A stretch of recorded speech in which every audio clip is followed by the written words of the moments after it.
New Thought Media Network. We are a global broadcast network of positive music, media, and entertainment, inspiring humanity's evolution along the journey of enlightenment and creating a world of love, peace, empowerment, and prosperity for all. New Thought Media Network.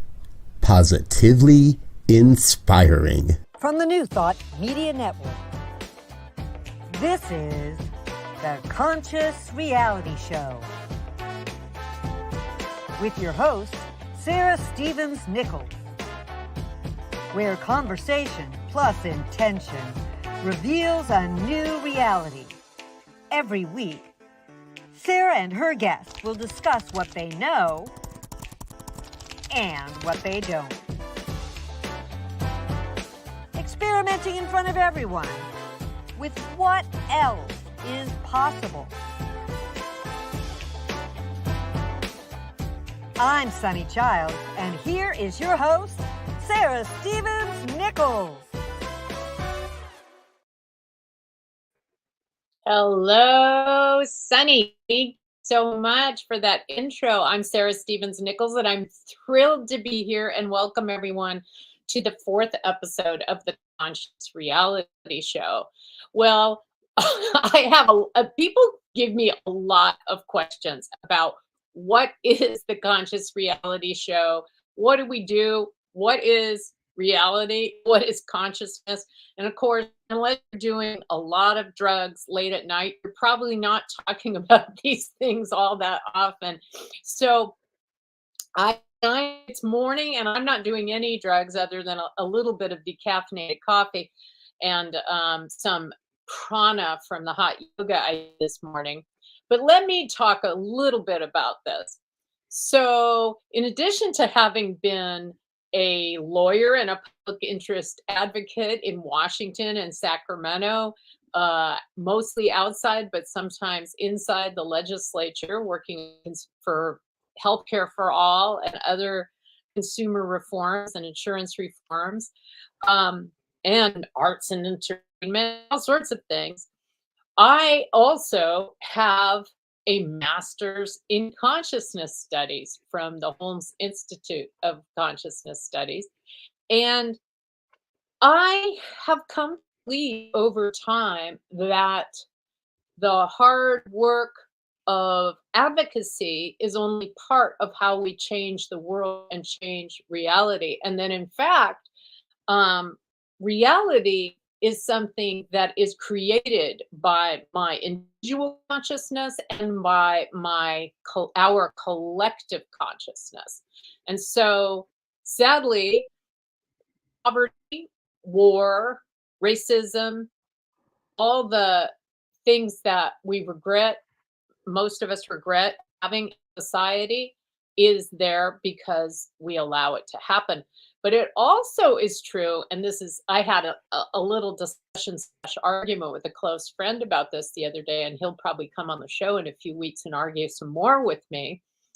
It's also the case that even mountains and geological structures like El Capitan in Yosemite or Half Dome are there only because of consciousness, or at least that's what I believe, and that's what I was taught by Dr. Amit Goswami, the quantum physicist that I worked with in my program, that at the level of the quantum field, everything is just light energy. And none of the stuff that we see, you could see in my background, a dresser, edge of a bed, a door, none of that is predictable at the level of the quantum field. It is consciousness that collapses possibilities into reality. So in this show, we're attempting to bring all that together and collapse consciousness into a new reality with intention and so forth. Today, I'm going to be, in a little while, I'm going to be bringing on a guest that we're interviewing today, which I'm very excited to have this conversation with her.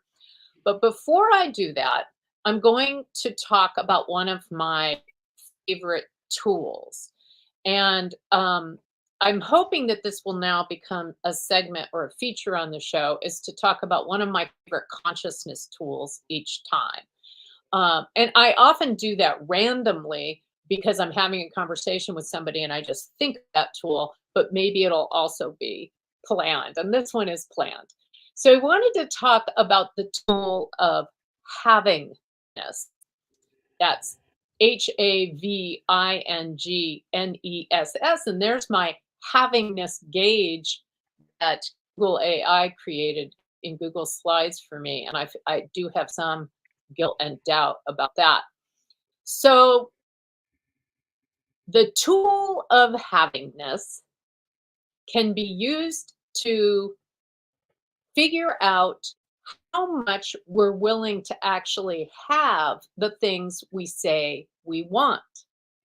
So I say I want to be able to be paid lots of money to speak before 1,000 or more people. But how much am I willing to have that? So when I picture that gauge, and maybe Sunny, you could put it back on, I picture where am I from 0 havingness to 100 havingness on that particular thing. And what I picture in my mind, which doesn't show because I didn't create it in anything but consciousness, is it goes to about 80% havingness. So I am willing about 80% to have what I say I want there.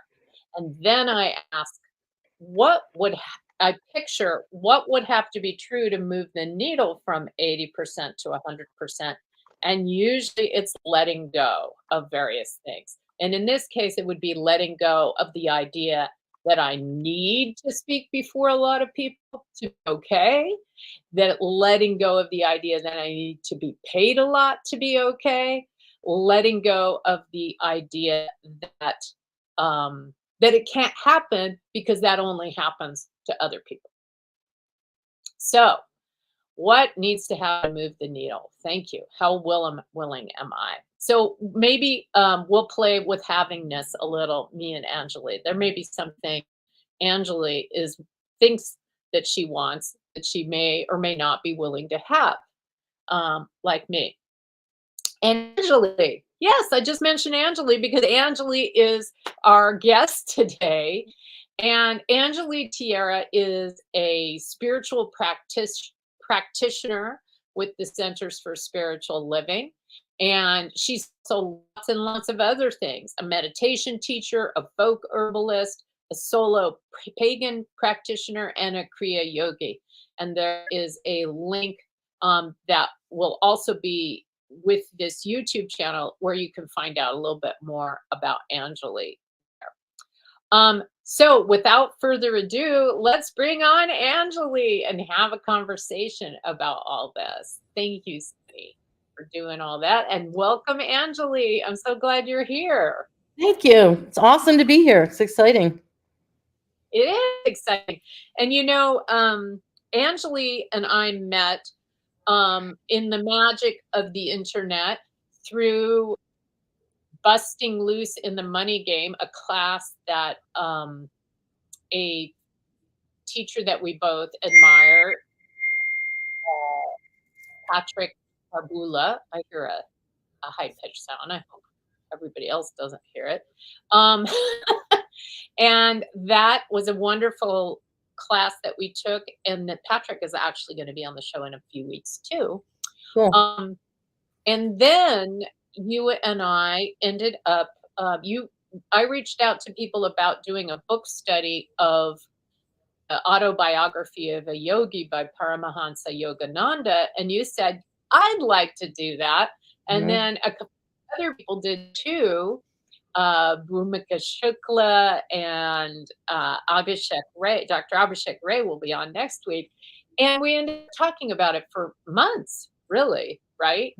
And it turned out I had no idea. And so I got to know you a lot more doing that. That was really interesting. And it also turns out you're actually in a matter of speaking, in the lineage of Paramahansa Yogananda, because you're actually trained in Kriya Yoga by someone he trained. Is that right? That's or exactly right. initiated. I forget Yes, how it gets said. Yeah, exactly. I was very cool. initiated by Roy Eugene Davis, who is a direct disciple of Paramahansa Yogananda. That's so amazing to me. And so here I am leading. This is the kind of thing that always happens to me, leading a book study with someone who was actually initiated into the lineage of the person whose autobiography it is, and has and that is one of many sort of lineages that you're a part of, as far as I can tell. Is that right? You also are in Ernest Holmes' lineage with me. And I don't know, are you in any lineages with your pagan practitionerness? Who taught you Yeah, there? that's a great question. And yes, Kriya Yoga was my first spiritual path.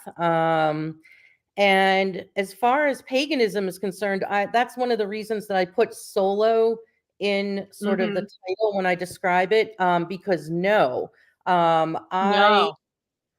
there's two Self-taught, huh? reasons. Well, yes, definitely self-taught, but of course through books. I've Hmm. tried to, for myself, stick to books versus the internet when it comes to researching and learning about my ancestral, tribal, indigenous spiritual beliefs. Paganism is Yeah. simply another way of saying an earth wisdom based spiritual path. Most people are very familiar Oh, in the you mean United States. it doesn't mean evil devil that is trying to ruin the world? Right, I am not a devil worshiper. That is Yes, thank you. absolutely correct, and, I believe in God. So those are the 2 big, things that I get from people who really are very clueless about what a pagan is and what we believe. Yeah, yeah, that makes sense. Yeah. So, tell me about I just lowered the screen because I felt like I was too far down from the top. So if I go up and down a lot and people feel sick watching, just enjoy it. Just it's like you're at an amusement park on a conscious reality show. Anjali, what tell me about your herbalism, your folk herbalism, and what you do there, and what you've been playing with slash studying slash making happen there. Yeah. So I guess I've always been fascinated by plants, in particular. The natural Mhm. world, absolutely, and that includes animals. But I can remember one of the few childhood memories I have was taking some kind of like landscaping tan bark. It was some kind of bark that people would put down as a mulch. Not my mom, not my parents, somebody else's house. And there are different like shades of brown, like reddish brown, grayish brown, brown. And I took all these different variations and I scraped them on a rock and then I added water and then I made makeup and then I like spread this Mhm. bark water stuff. So I really believe that it was always in my blood, whether it's ancestral or not. It was always in my blood to be fascinated with plants and and how to play with them. I started studying herbalism when I was in my early 20s. So it's been, how old am I now? 40 plus years. Um, and I've studied with herbalists on the East Coast. I've studied with many herbalists on the West Coast. I'm very proud to say that I studied with one of the most preeminent female herbalists in California, Kathy Cavill, who lives in Mm. Grass Valley. And she Up in was my neck of the woods. exactly, yeah, where I used to live. Um, and she's the one that really brought it to my attention how ironic it is that in American Western herbalism, the preeminent herbalists tended to all be men, when in reality, the history of herbalism was 100% female witches, healers, medicine woman. Hopefully, that trend towards the male dominated sort of taking over of these healing arts is shifting back to where it originally always was, and that is with women. Hey Yeah, there, that this would be is nice. Sandra. This is Sunny, the Yes. producer, and I really got to interrupt with a good question, I think. Okay. Being a book lover like yourself, Anjali, Mhm. do you have a specific title to recommend that talks about this lineage, this, history of herbalism that is, um, a matrilineal experience? So I don't have a specific book that would address that, and I'll tell you why.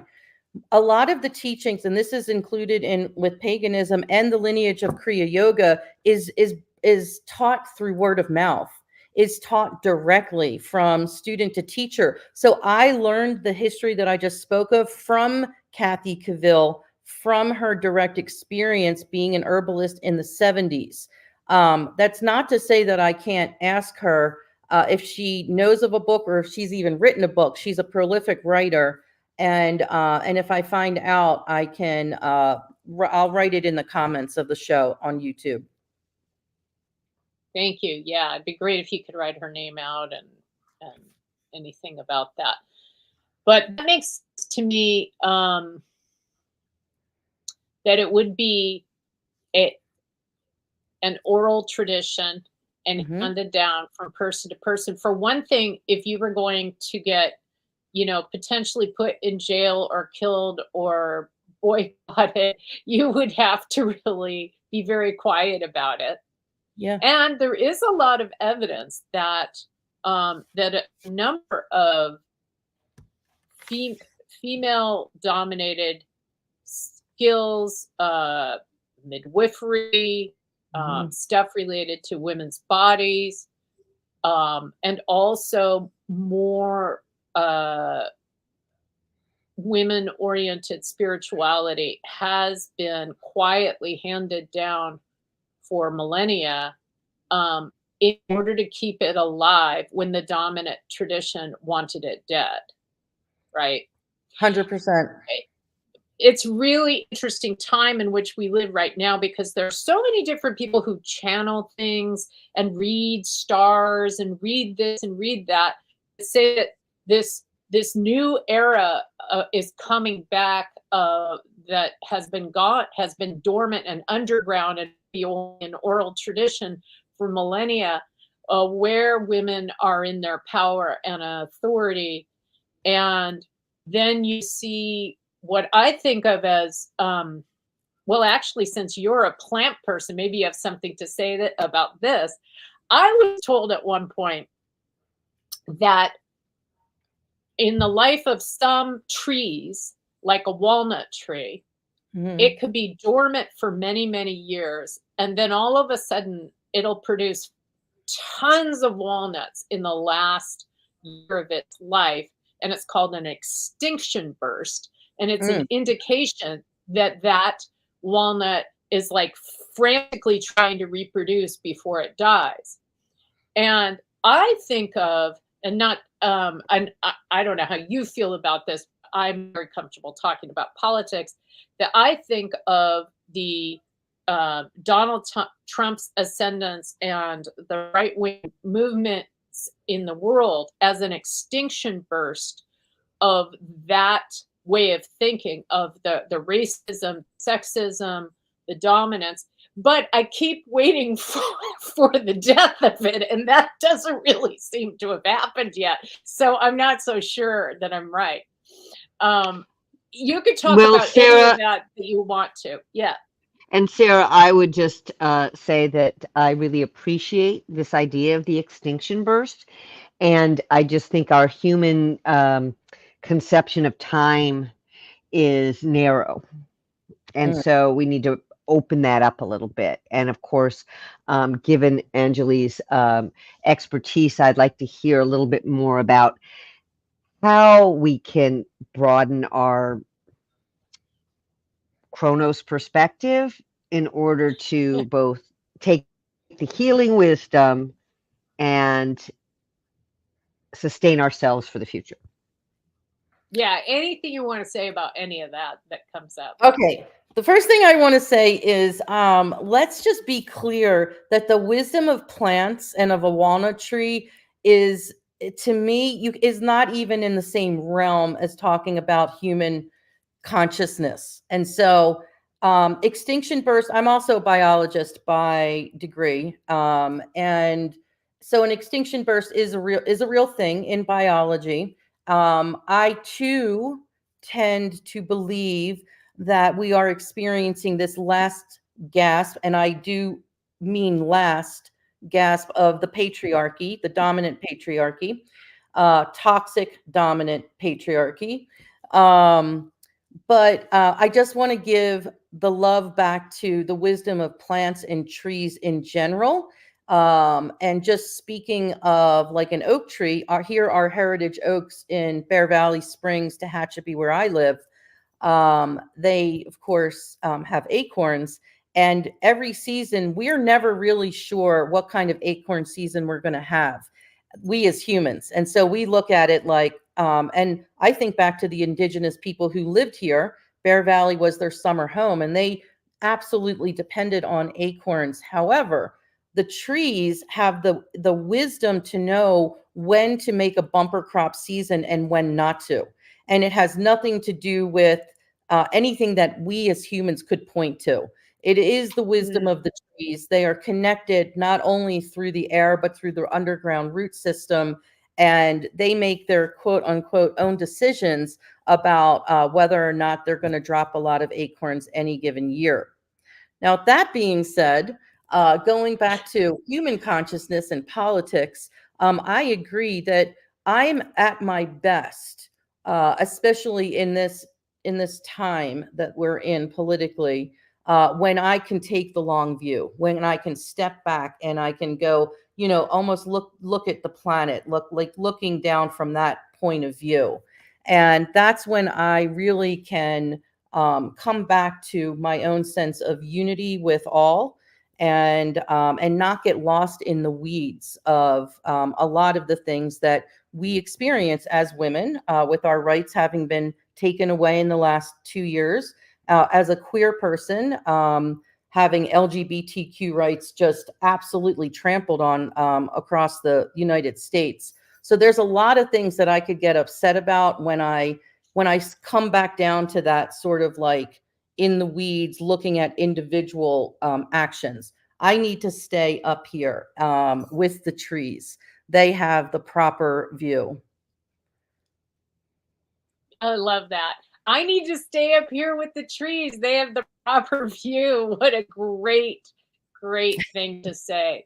That could, I wish that was the tagline for the show. We don't have a tag. We have a show with no tagline, which my book coach says is just not done.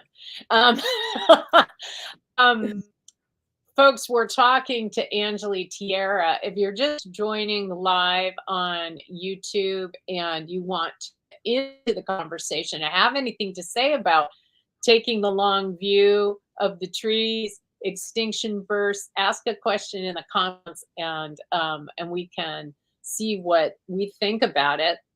I only know about the communication of the trees by reading the novel The Overstory, but I did really, really love that. I don't know if you read it, but is that Richard Powers? I think so. Senny will know. Senny, by the way, is a librarian by training. So, in fact, I just finished that book at about 4 a.m.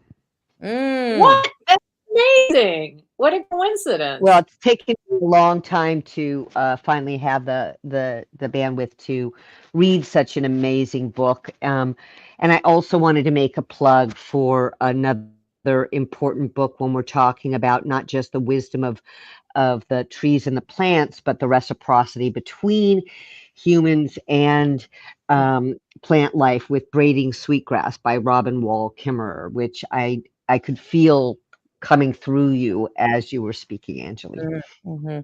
Beautiful. That isn't a book I've read yet, even though every one of my colleagues has been talking about it. So I'll just cop to that right now.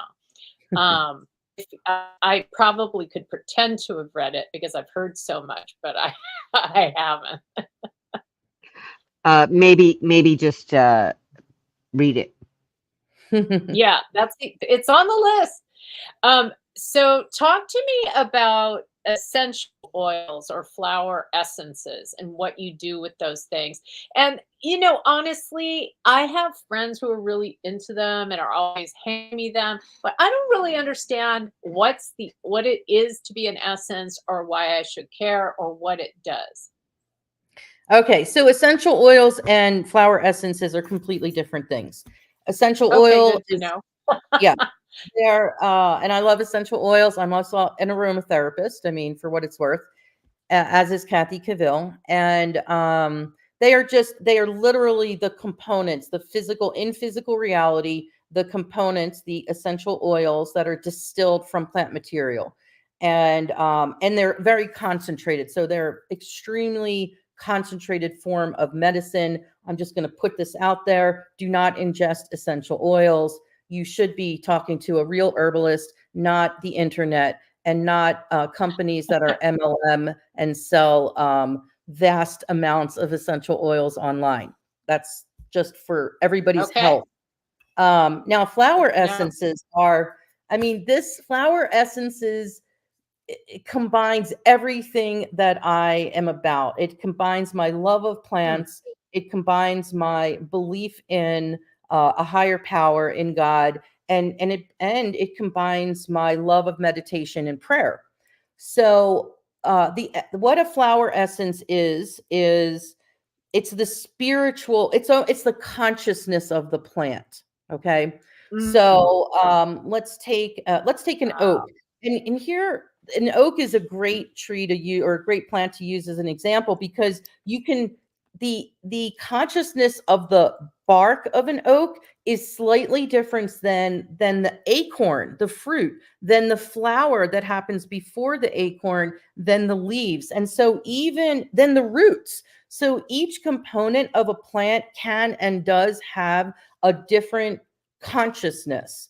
Now, there are people, I want to say it was maybe popularized in England. Bach flower essences are from England. So I'll just use him as an example. He was I don't know what he was, but he would, I don't know what his process was, but I'll just say whatever his process was, he would say, okay, this oak tree or this oak bark has the consciousness of groundedness. It has the energy of groundedness. So he would basically pray, or whatever his process was, and then take the essence of that and bottle it in distilled water, and then he would add brandy so that it wouldn't mold, and then he would sell it as a cure.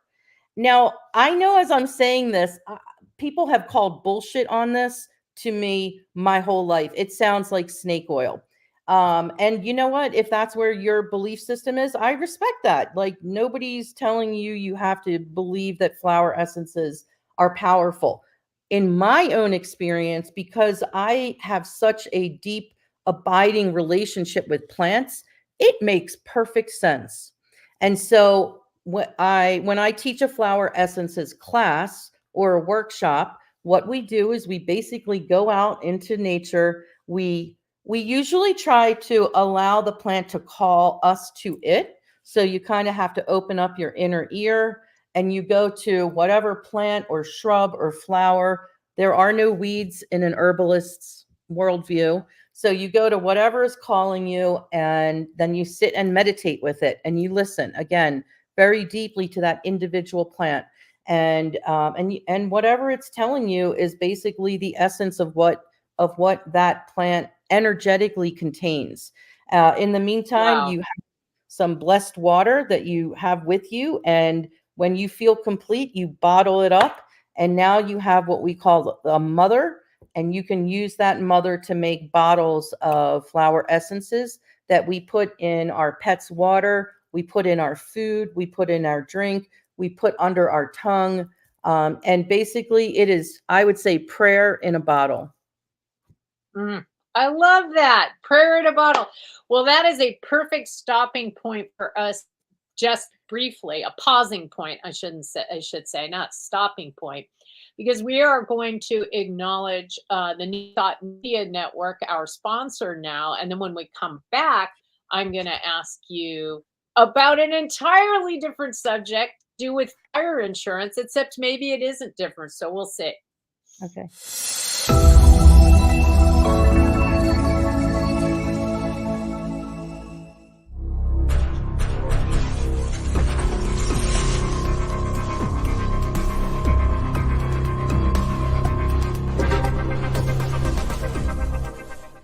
New Thought Media Network.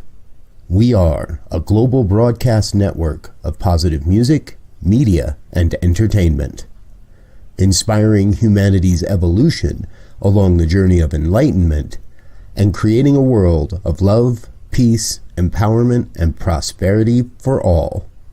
New Thought Media Network. Positively inspiring.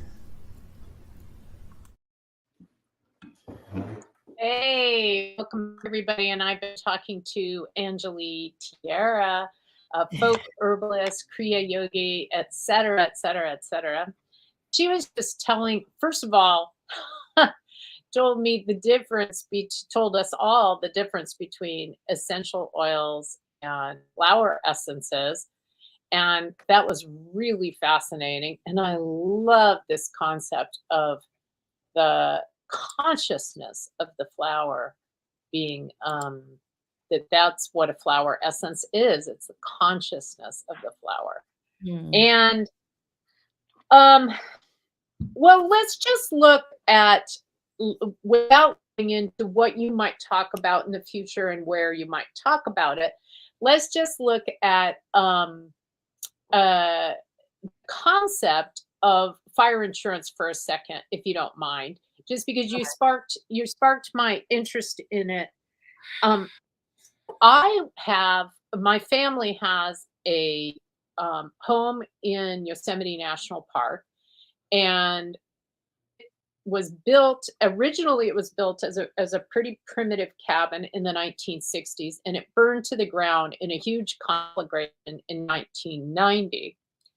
And then got rebuilt to be like a real two-code home of the surrounding county, Mariposa County, because that's what they required by that time in 1998.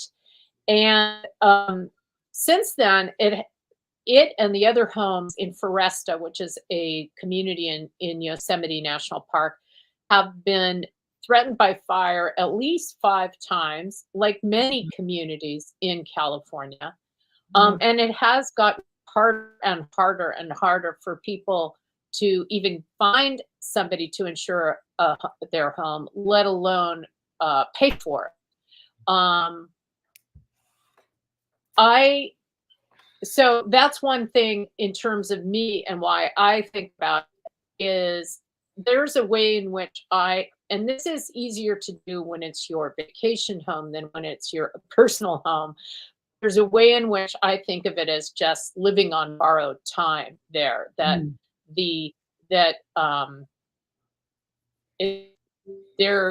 there is more and more risk of fire, and unless there's a big reversal of the trajectory of consciousness and destruction that has occurred, it seems likely that will continue, although I'm very willing to uncreate that whole statement and trajectory in consciousness, collective consciousness, and I have played a role in that as well. So there's a part of me that just goes,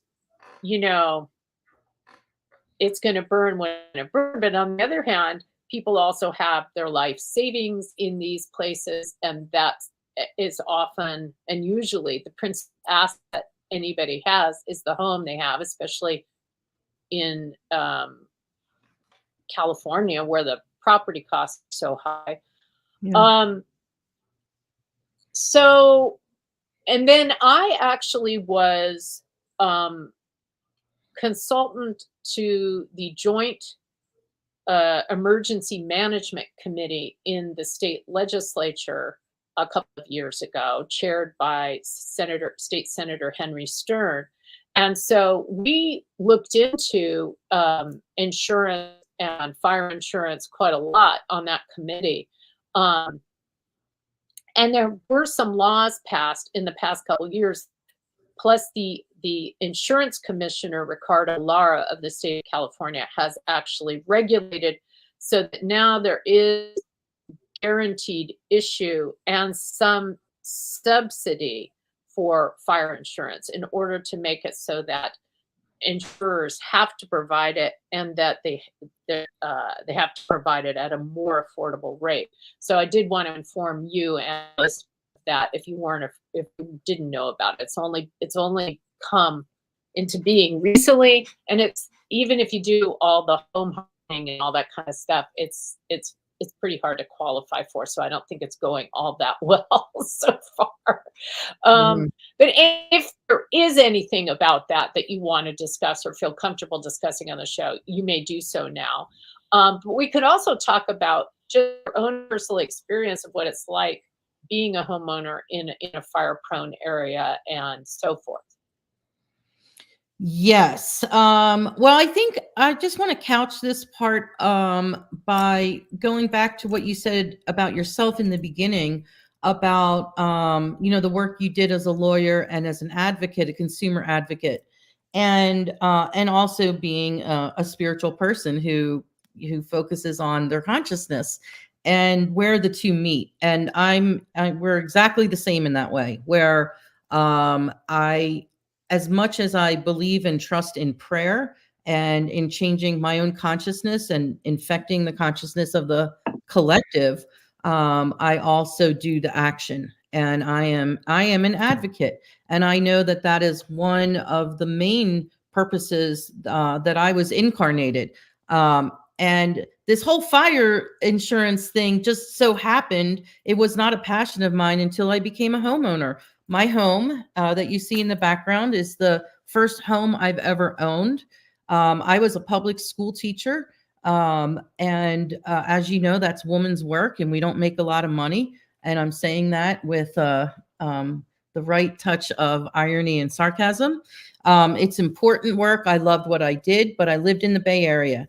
And if you can imagine being on a teacher's salary and then having Google and Facebook and all those folks making triple what I was making, my last apartment in the Bay Area was $2,400 a month for a 1-bedroom. And that was not sustainable on a teacher's salary.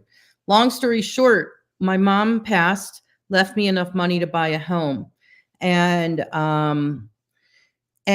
this is my nest egg. And my first year, I had very affordable homeowners insurance protecting my nest egg. And the next year, my premium was raised 3.5 times for no apparent reason, meaning there was no fire in the area. Nothing had changed. I didn't all of a sudden have $1 million worth of diamonds in my house that needed to be insured. So that was the beginning of this 5-year journey that I've been on without homeowners insurance. If you have a mortgage, you need to have homeowners insurance. It's required by law. But if you, like most older folks, have paid your mortgage off and you own your home, you do not need to have homeowners insurance. And that is the vast majority of us that no longer have any protection. And it's not just fire. Like I can't get homeowners insurance to protect me for anything. So, yes, I have been very busy doing the work, advocating for myself and trying to be a voice in the wilderness for changing the model of how insurance is done. I don't believe in the insurance industry per se, but if it's here, either the state or the private insurance industries have to come to terms with the fact that climate change is here to stay. And they have to change the models. I guess that's where I am. Yeah, that's cool. Today. Have you worked at all with or been in any kind of touch with the Foundation for Taxpayer and Consumer Rights in Los Angeles? No, I have been working with United Policyholders, which is a consumer advocacy group for insurance, period. Yeah, And that's who I've been working with. But if I'm interested, that's I've good been too. connecting with other Yeah, advocacy groups. well, the Foundation for Taxpayer and Consumer Rights in which is California based, um, is actually able to be they famously created and ran Proposition 103 in the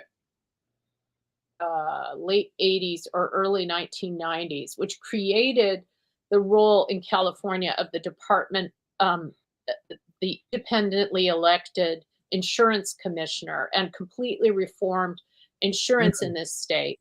And then it Mhm. also created a special protection for ratepayers of insurance, um, with funding for consumer advocates. And one of the main groups that gets funded is the Foundation for Taxpayer and Consumer Rights.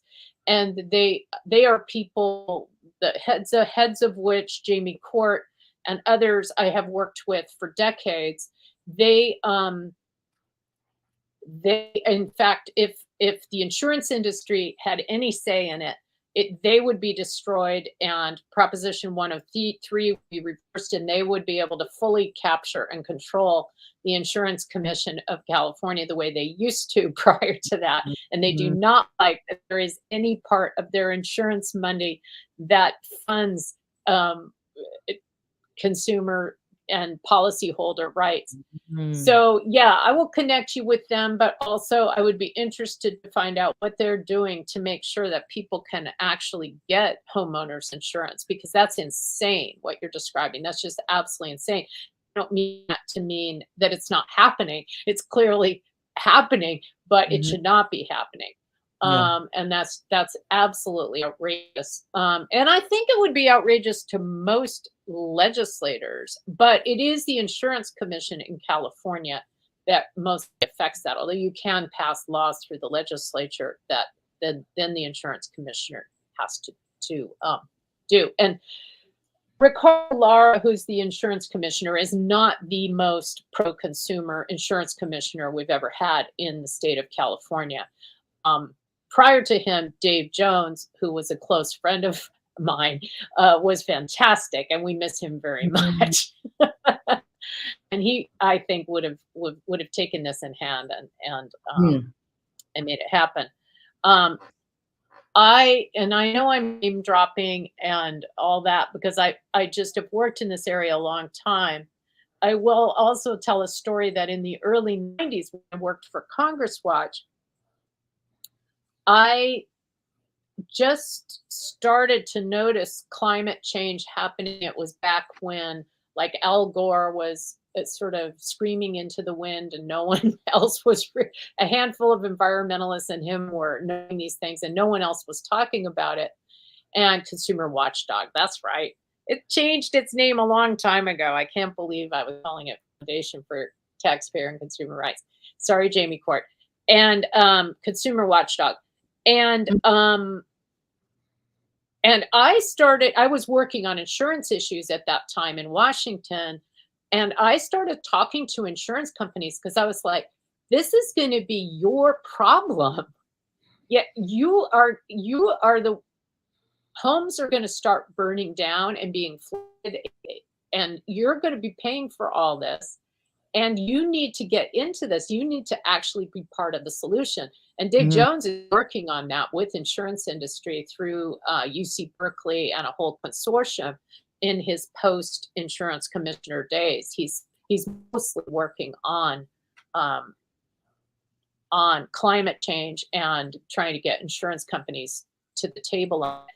There has been movement in that regard, but not anywhere near. It shows you that the logic of capital does not always um, translate to what it should. But then again, insurance industry is also heavily invested in um, they make their money by taking policyholder money and then investing it in the market, right? Mhm. And so they're invested in oil and gas. So that divestment has not really taken place. That's part of how they're making their money back. Sorry, Anjali. I should have been having you talk about any of that. Any comments on anything I've just said?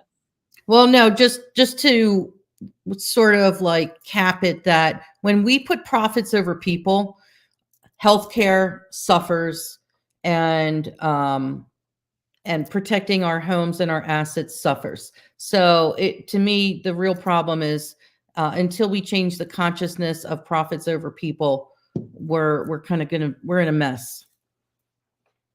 All right. So I'd like to follow up on that if I can, Anjali. Sure. Because I'm taking all this in and going all the way back to what we were talking about earlier, because I obviously the alternative vision, where we are, it's not profits over people, it's the, listening to the plants, right? Mhm. And I don't mean to make that sound, airy fairy, because as you were talking about, there are real concrete things to do in terms of lobbying, advocacy, organizing, and resisting that the dominant paradigm of our society. But I want to know how you and those you connect with facilitate that shift in the, and maybe it is just within it. How do we make that shift away from profits over people, given that we are living in this capitalist hellscape? Yes, that's a great question, and I would not even pretend that I have close to the answer, but an answer for me is personal responsibility. Okay, so let's take my home for an example. I don't have homeowners insurance. I live in a high wildfire area. There's two things. One, I pray over my home. I do plant blessings. I go around the entire perimeter of my home and then the perimeter of my fence. I'm on 2 acres and I bless the hell out of my property. I feel so safe here. I feel so protected that despite the fact that no matter what, the statistics are, or they're calling this a high wildfire area. So that's my consciousness. That is, again, I am like, I'm blessing my home. I also weed eat the hell out of my home, to the point where I have had firefighters, hotshots, wildland firefighters who, I live on top of a mountain. They do their training up here, and they have said to me, if a wildfire blew through, it would blow right past your house. Like, you could shelter in place. It would be more dangerous for me to try to evacuate and get stuck in my vehicle trying to get out of my community than it would be to shelter in place. And so when I think about personal responsibility, if I was putting all my eggs into an insurer's basket and expecting them to be, the thing that is going to save me, that kind of mentality, I think, you really have to take a deep look within yourself. Yeah. It's a lazy type of mentality. And so it has to start with the individual. When you are individually empowered, like I am, then you're going to say, okay, let's come at this from a more proactive, not a reactive point of view. And I believe there are ways that we can do it. And I'll use healthcare. Medicare for all works. Medicare works.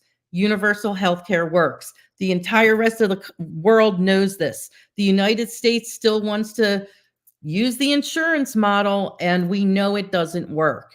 And our healthcare, what's the word? The factors are, we see them going down compared to other countries that have the same amount of wealth as we have. So we know that this profits over people, using insurance companies as the middleman, is not the answer.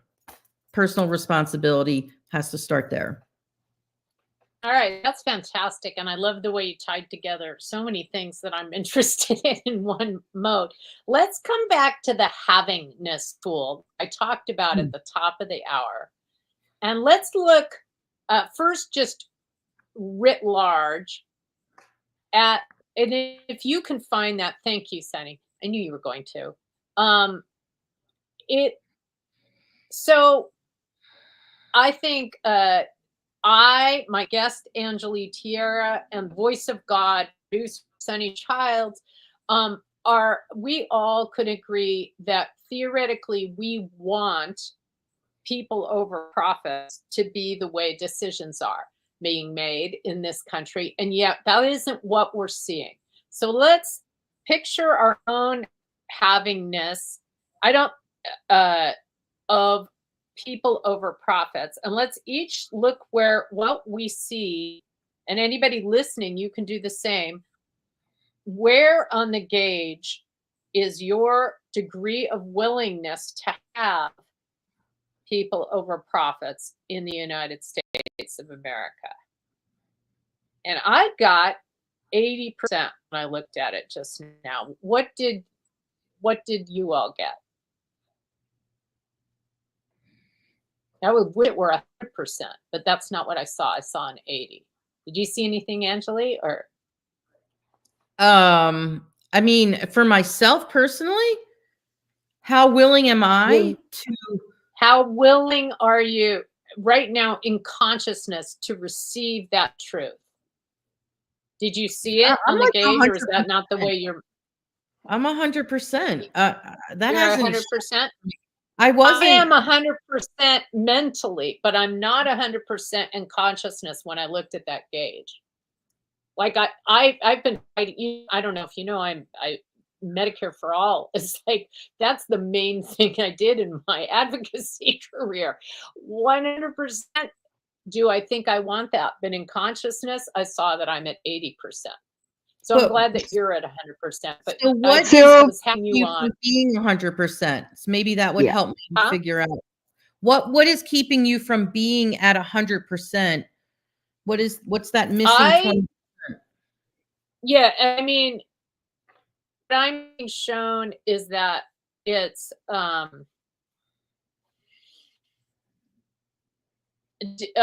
fear of change. Okay. Being possibly something to do with actually being it so happens that I'm a wealthy person in the scope of the world stage, and that probably some of my wealth, no doubt some of my wealth, is attributed to profits over people. But even despite my effort to not have my wealth be tied to that,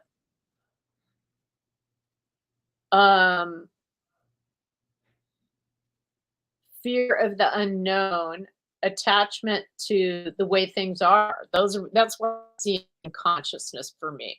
And I don't know if I'm picking up on the collective consciousness or just my own. Gotcha. Yeah. I'll just go back to Medicare for All. I have consciously, I retired early on disability in 2013, which means that I have a diagnosed disability. I prefer to call it a medical pension. I have not had health insurance for 10 years. I will not buy into the system. I'm 100%. Is it hard? Yeah. Is it scary? Yeah. Do I doubt myself sometimes? Yeah. When I'm having a heart attack, do I wonder what I'm going to do? Yes. All of that's true, but I still will. I am walking the walk. I'm walking my talk. Wonderful. Very interesting. And Sunny, what did you see? I'm still wrestling with two things. That you're having this gauge, sorry, it was at 0 on that slide. And so I was trying to make one that was at 100 without AI or find one. So there's that. But I appreciate, Anjali, you asking that what's keeping Sarah from 100, because I think that's exactly how the tool is used or can be used. Yes. But I also, Sarah, want to understand more, because Anjali, at first I'm like, Yeah, I'm 100%. And there's a lot I could tell you about my practices and history that feel like I'm proving that, like I'm living that.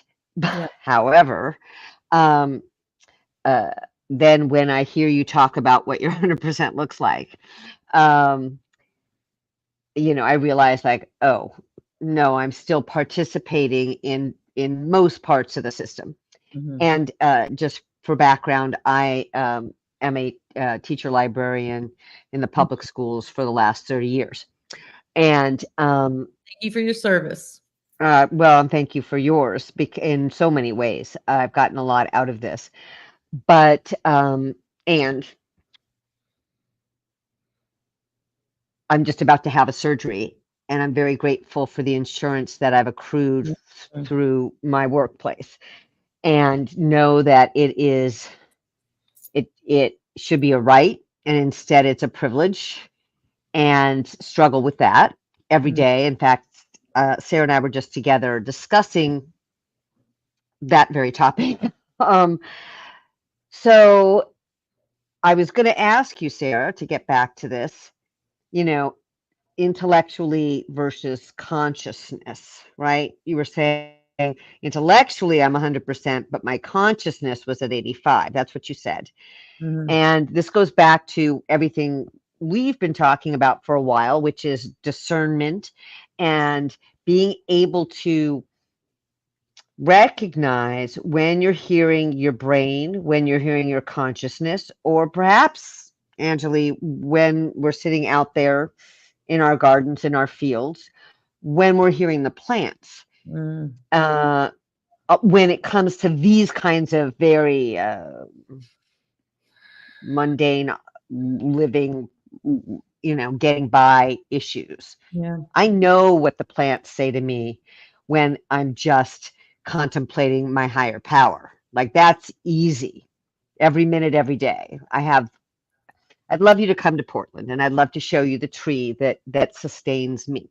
Mm. But that being said, how do we recognize what is our brain's voice, what is spirit's voice, what is the planet's voice?